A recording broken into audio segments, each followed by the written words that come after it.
October the 10th, today, is World Mental Health Day, and as a mental health channel, I thought I should make a video. This video is being made in collaboration with a website called BetterHelp, which I'll get onto in a minute, but I just thought I'd let you know, honesty, clarity, whatever. Unless you are new here, you've probably seen some of my videos about antidepressants before. I've made a lot of those videos, I'll link some in the description for you, but I realised, like literally this week, that I've never outrightly spoken about therapy on my channel, and that's completely bizarre to me because I have had a lot of therapy over the last 5 years or so. I suppose that talking about therapy is a lot more personal than antidepressants because therapy is about your deep thoughts and your deep feelings, and though yeah, I'm quite open on the internet about my mental illnesses and I talk a lot about my depression, I don't really talk about the details about the thoughts that I have. I feel like one, that's too personal, and two, that can be also too graphic. Yeah, it's a tricky one.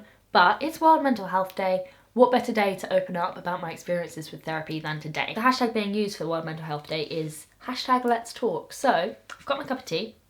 Let's talk. I've been very lucky with my experience with therapy, and because of that, I love it. I think most of you know like the basics of my mental health story. Just to recap, or if you're new, I have depression and anxiety. I got diagnosed in 2013, just as I was leaving school, but it had been affecting me for, you know, way longer than that. My mum took me to the doctors, and the doctor was so lovely. She was just like the perfect person I could have gone to and the perfect person to reach out for help to, because I was so scared. I was 16 at this point, and she said, you can either go on pills, you can go to therapy, but I'd recommend you do both because that's the best way to tackle it. She referred me to CAMS, which is the Child and Adolescent Mental Health Services. It's run by the NHS, so in the UK we've got a National Health Service and it's free to use if, you know, you're a citizen. The wait for therapy in general is a long time.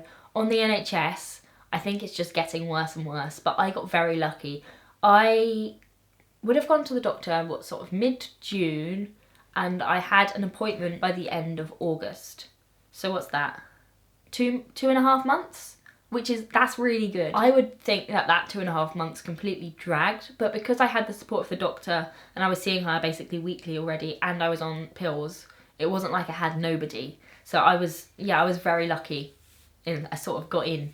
I snuck my way in. I went to the first session with my mum, and then after that I went on my own. I think I went weekly, but then I also had some family therapy sessions with my mum and my stepdad. This was so long ago now that I can't remember the sort of things we did speak about. Since then I've had therapists where we focused on specific subjects or I associate specific things with them, but this I feel like was just more general. Honestly, I don't think there was anything in particular that I got out of those sessions.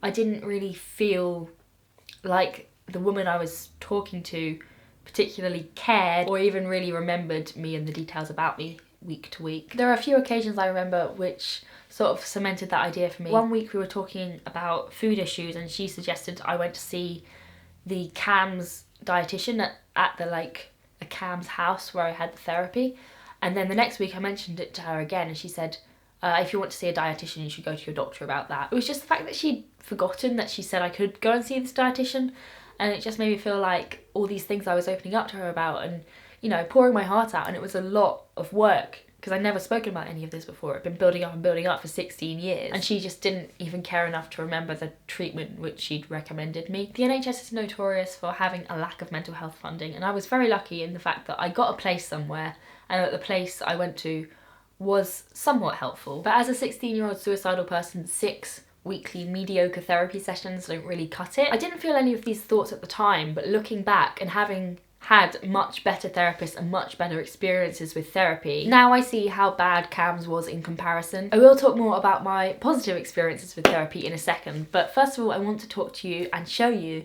BetterHelp. BetterHelp is an online counselling service which connects you to a proper, fully licensed therapist in the same way that you would if you went through your doctor. I know with online therapy there's often the worry that the person you're talking to and paying all this money to isn't actually a proper doctor, but with BetterHelp all the therapists are fully licensed, everyday practicing. You know, what I'm trying to say is they're legit therapists. We're so lucky to have the NHS here. I know I do sometimes take it for granted, but when you step back and think about how much I would have had to pay in medical bills, medication, therapy, doctor sessions, that would be more debt than my student debt. But quite often the waiting times are astonishing. You know, you tell your doctor that you don't want to live and they say, hold that thought for 6 months and we'll get back to you. That's not logical, it's not really humane at all, but that's the way it is. So sometimes it is just better to go outside of the NHS, despite the fact that we're lucky to have it, and source the therapy yourself. When you sign up to BetterHelp, you are paired up with a licensed therapist within 24 hours. There's a questionnaire to complete to help them assign you the most suitable therapist, and what I really like is that you can add preferences like the gender,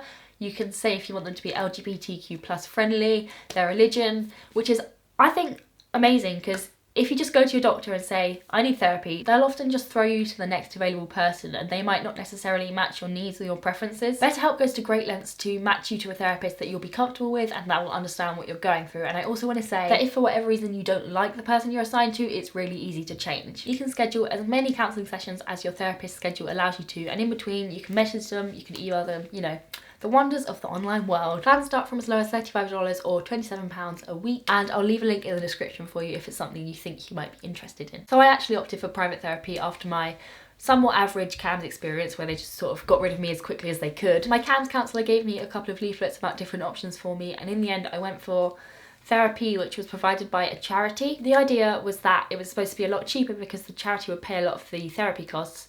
But in the end, I got lucky in the sense that my mum had just recently lost her job and the charity offered to pay the whole thing. This therapist was so lovely. His name was Aidan, and he just seemed really cool and really approachable.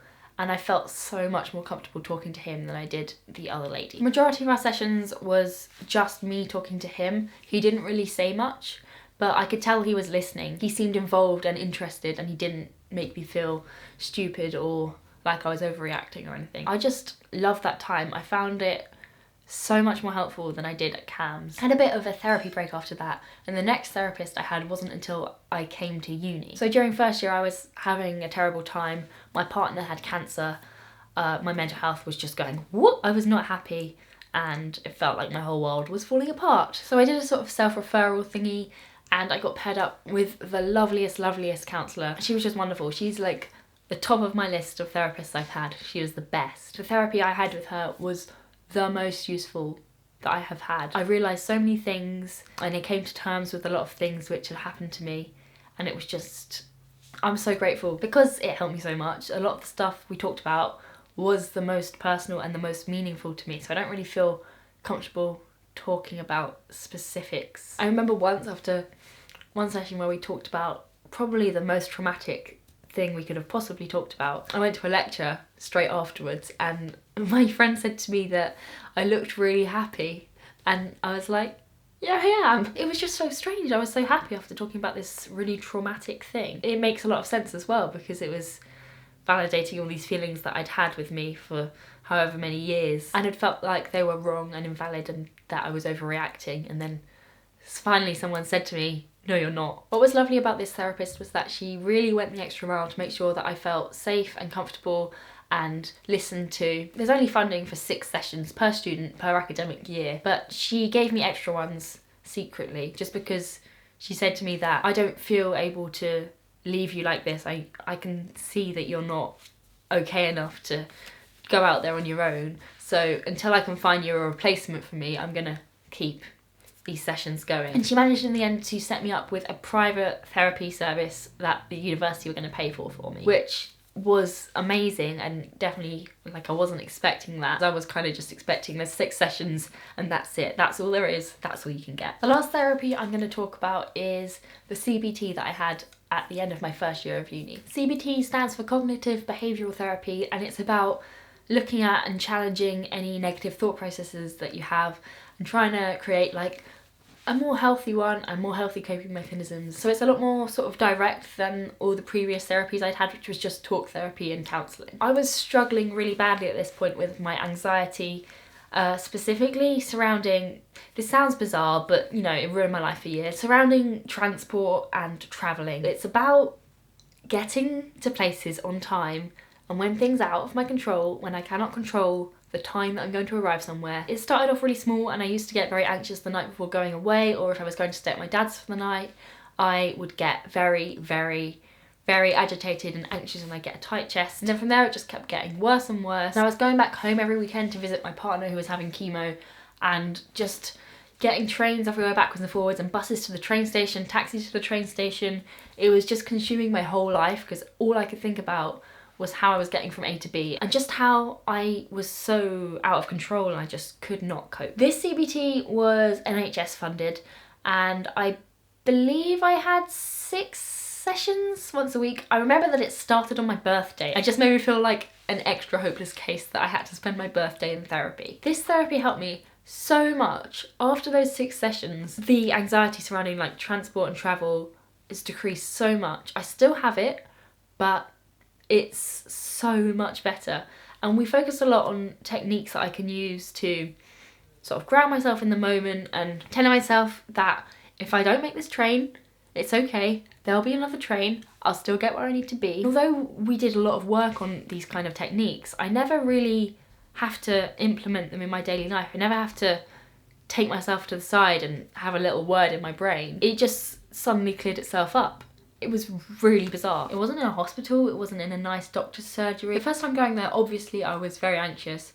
Obviously I was having a panic attack because I had to get somewhere by a deadline on a bus. That's why I was going to therapy. That wasn't a great situation for me. And it was like down a residential road, so I was thinking it's probably in a house that they've just kind of converted. I'm following the map on my phone and it turns out the road is a dead end. I come to the end and there's just this industrial estate. Outside, I'm not joking, maybe 15 different abandoned ambulances. Not creepy at all. I'd say they were probably like 1960s to present day ambulances, and it was weird. Then I had to go through this dodgy warehouse to try and find my therapist. An abandoned warehouse with creepy ambulances outside is not a good place to open up about your thoughts. Like, I get NHS mental health funding is very limited, but please don't put me in a scary, haunted, abandoned warehouse. So yeah, that was the last therapy I had. My pills I am so grateful for.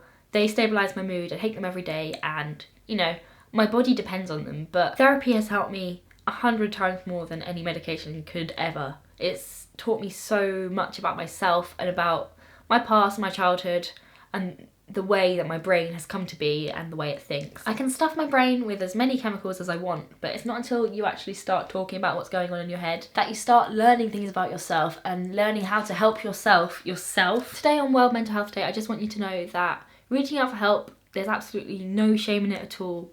And as scary as it is, it's worth it. It gets better. There's so much help available out there for you. And there's also no shame in feeling scared to open up. You know, I document my mental health on the internet for hundreds of people to see, but there's still stuff that I don't feel ready to talk about and keep to myself. And there's a lot of stuff that I don't feel comfortable talking to people one-on-one with as well. As long as you're getting the help that you need, then that's all that really matters. I'll leave a link below to the BetterHelp website so you can find out some more information about online therapy. I'll also leave some other resources in the description and all my social links will be in there as well. Don't forget to use the hashtag Let's Talk. Thank you very much for watching and I'll see you very soon. Bye!